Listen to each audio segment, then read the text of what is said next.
नीति आयोग की रिपोर्ट में आया है कि सिर्फ 5 साल के भीतर ही भारत में 13.5 करोड़ भारतीय गरीबी रेखा से ऊपर आ गए हैं। सुप्रीम कोर्ट ने वार्न किया है कि ये पैरासाइट क्लास बना सकती है।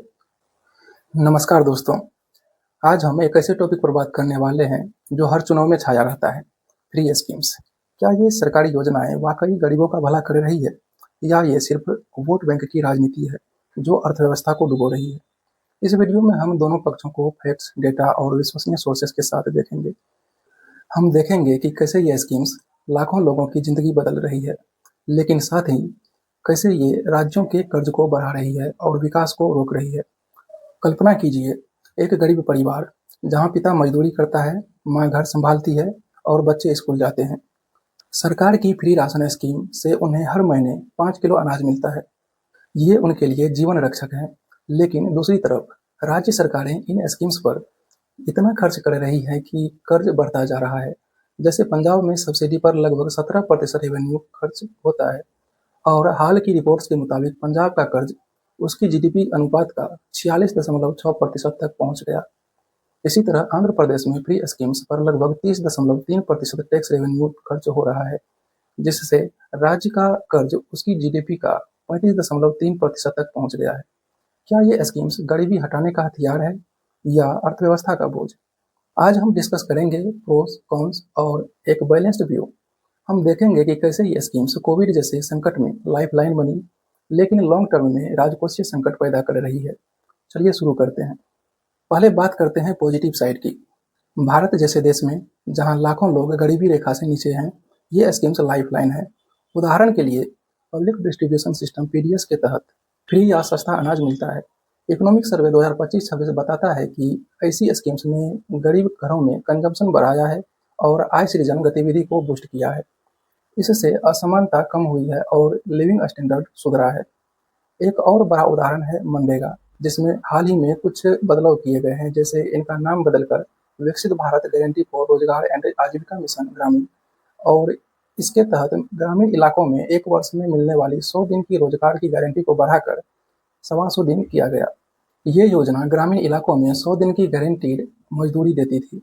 ओआरएफ की रिपोर्ट कहती है कि mid day meal, PDS, MNREGA जैसी स्कीम्स ने गरीबों की जिंदगी सुधारने में क्रूशियल रोल प्ले किया है। इससे न सिर्फ रोजगार मिलता है बल्कि गरीबी कम होती है। वर्ल्ड बैंक की स्टडी के मुताबिक पीडीएस ने 2011-12 में गरीबी रेशियो 7% कम किया और हाल की स्टडी में पीडीएस ने चाइल्ड अंडर न्यूट्रिशन को कम किया है, क्योंकि फूड ट्रांसफर से न्यूट्रिएंट इंटेक बढ़ा है। कोविड के समय प्रधानमंत्री गरीब कल्याण अन्न योजना ने 80 करोड़ लोगों को फ्री अनाज दिया।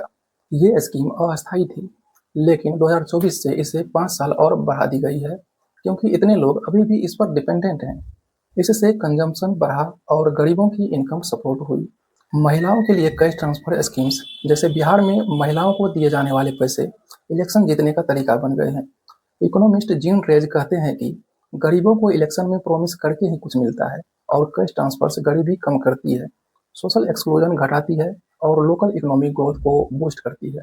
जीन रेज आगे कहते हैं कि कैश ट्रांसफर्स पब्लिक सर्विसेज को रिप्लेस नहीं करनी चाहिए बल्कि सपोर्ट करनी चाहिए। और हाँ, पीएम मोदी ने खुद कहा है कि इन स्कीम्स से 13.5 करोड़ लोग गरीबी रेखा से बाहर निकले हैं। नीति आयोग की रिपोर्ट में आया है कि सिर्फ 5 साल के भीतर ही भारत में 13.5 करोड़ भारतीय गरीबी रेखा से ऊपर आ गए हैं और न्यू मिडिल क्लास में शामिल हुए हैं।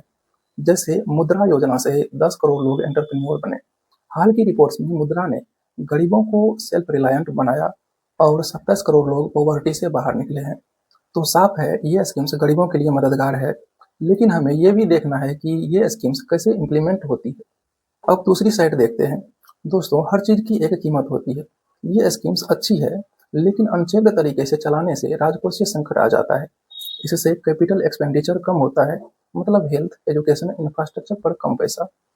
क्वार्ट्ज की रिपोर्ट कहती है कि फ्री इलेक्ट्रिसिटी, बस राइड्स जैसी स्कीम्स बजट क्राइसिस पैदा करती है। 2022 में राज्यों ने 1 लाख करोड़ से ज्यादा फ्रीबीज अनाउंस किए। द वायर की रिपोर्ट बताती है कि प्रधानमंत्री गरीब कल्याण अन्न योजना पर सालाना 5 से 6 लाख करोड़ खर्च होता है, लेकिन इसे कम करने का कोई प्लान नहीं है। इससे जॉब क्रिएशन फेल हो रहा है और 81 करोड़ लोग फ्री फूड पर डिपेंडेंट हैं। बीबीसी की रिपोर्ट में कहा गया है कि फ्रीबीज इलेक्शन जीतने का तरीका है, लेकिन स्टेट्स अफोर्ड नहीं कर सकते। पंजाब में सब्सिडी 16% रेवेन्यू खाती है और हाल में पंजाब का डेब्ट लगभग 4.17 लाख करोड़ तक पहुंचने वाला है।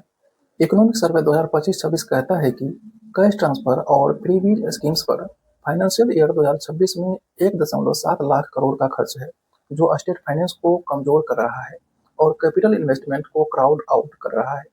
सुप्रीम कोर्ट ने वार्न किया है कि ये पैरासाइट क्लास बना सकती है। लोग काम करने की बजाय फ्रीबीज पर निर्भर हो जाते हैं। लॉन्ग टर्म में ये डेब्ट स्पाइरल क्रिएट करता है, जैसे पंजाब और आंध्र में देखा जा रहा है। दोस्तों, सच्चाई बीच में है। ओआरएफ की रिपोर्ट कहती है कि वेलफेयर स्कीम्स गरीबों के लिए जरूरी है, लेकिन वित्तीय रूप से अविवेकपूर्ण हो सकती है। अच्छी स्कीम्स जैसे एजुकेशन, हेल्थ पर फोकस वाली लॉन्ग टर्म ग्रोथ देती है, लेकिन फ्री इलेक्ट्रिसिटी जैसी डिपेंडेंसी बढ़ाती है। हाल के इकोनॉमिक सर्वे में कहा गया है कि unconditional cash transfers short term में मदद करते हैं, लेकिन लॉन्ग टर्म में वर्क इंसेंटिव कम कर सकते हैं। अल्टरनेटिव क्या है? टारगेटेड सब्सिडी सिर्फ जरूरतमंदों को, जैसे आधार से लिंक करके लीकेज रोकना। इकोनॉमिक ग्रोथ पर फोकस, जॉब्स क्रिएट करें ताकि लोग फ्रीबीज पर डिपेंड न करें। टाइम्स ऑफ इंडिया की रिपोर्ट कहती है कि पॉलिटिकल प्रेशर से डेब्ट बढ़ रहा है, लेकिन वेलफेयर जरूरी है मार्केट फेलियर्स को करेक्ट करने के लिए।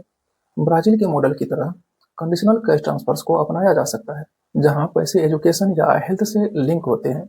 साथ ही राज्यों को राजकोषीय जिम्मेदारी पर फोकस करना चाहिए, जैसे सुप्रीम कोर्ट ने सुझाया कि फ्रीबीज और वेलफेयर में डिस्टिंक्शन करें।